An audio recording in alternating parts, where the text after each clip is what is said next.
आदि शक्ति देवी भगवती महाकाली जी की उपासना की पवित्र सामग्री।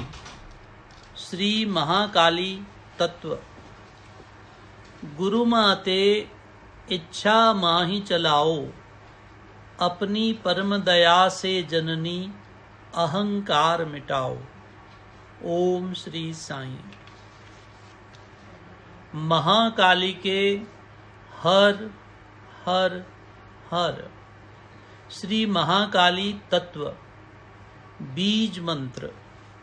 क्रीं क्रीं क्रीं ह्रीं ह्रीं होम होम हों। दक्षिणे काली के क्रीं क्रीं क्रीं ह्रीं ह्रीं होम हों स्वाहा।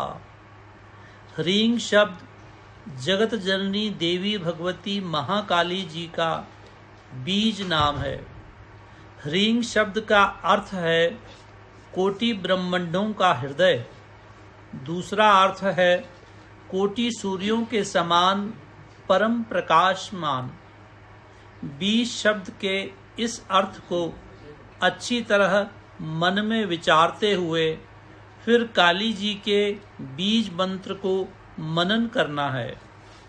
देवी भागवत में श्री भगवती जी अपने भक्तों को कहती हैं, जगत में सब कुछ करने कराने वाली मूल प्रकृति आदि शक्ति मैं हूँ। हर प्राणी से जो कर्म हो रहा है वो स्वयं मैं ही कर रही हूँ।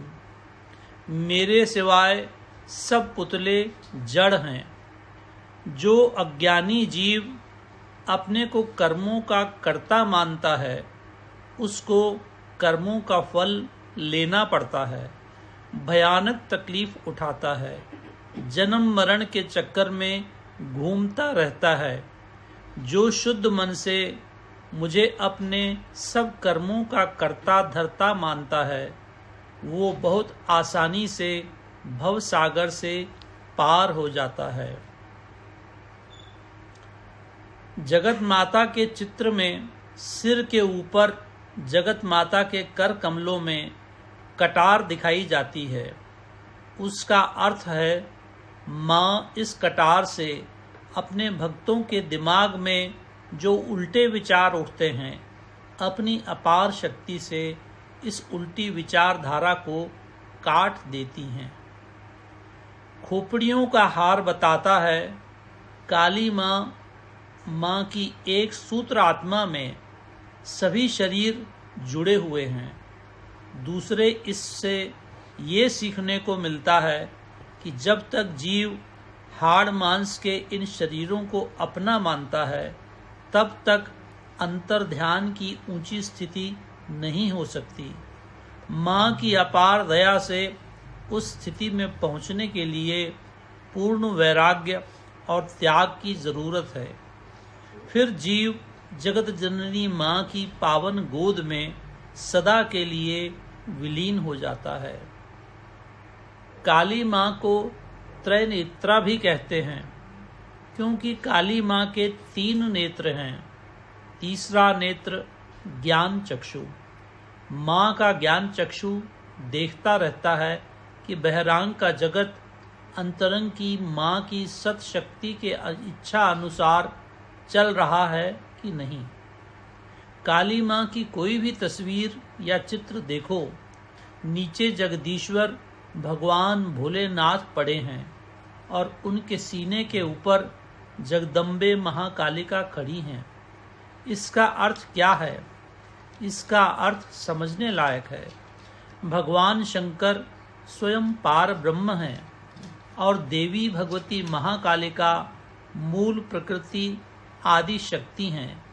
इसका सीधा साधा अर्थ ये है कि घट में ब्रह्म रूप शिव हैं और ऊपर जो कुछ भी दिख रहा है वो महामाया आदि शक्ति श्री भगवती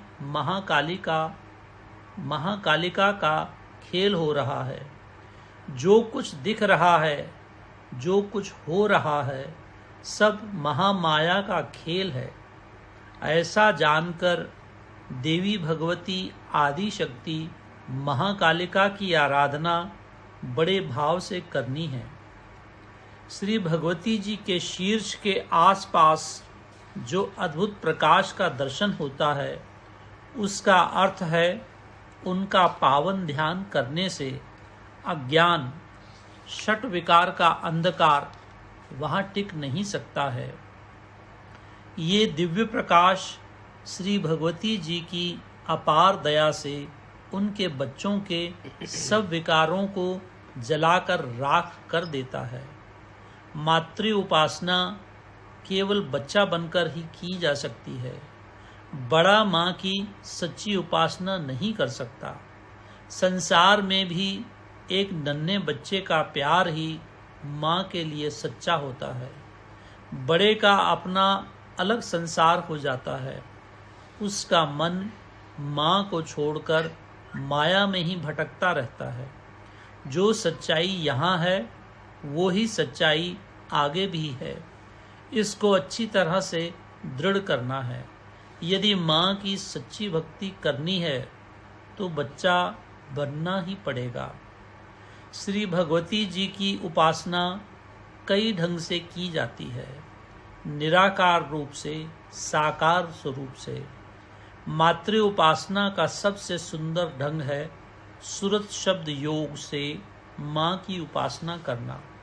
माँ के नाम और रूप में भेद न करते हुए माँ का नाम लेकर, नाम को ही माँ का सत स्वरूप समझते हुए बड़े भक्ति भाव से, गदगद हृदय से माँ का पतित पावन नाम दिन रात लेते रहना। माँ के नामों में अनंत शक्ति भरी हुई है। इस सच्चाई को अनुभव करते रहना है। श्री गुरुमुख से यदि माँ का नाम मिल जाए तो इस जैसी तो कोई बात ही नहीं है। श्री गुरुमुख से लिए हुए नाम में पूरी गुरु परंपरा की शक्ति भरी होती है। यदि किसी कारण से श्री गुरुमुख से नाम न मिल सके तो श्रुति के बहुत से मंत्र हैं जिनका भाव सहित उच्चारण करके आदि शक्ति देवी भगवती जी की परम दया को प्राप्त कर सकते हैं। आदि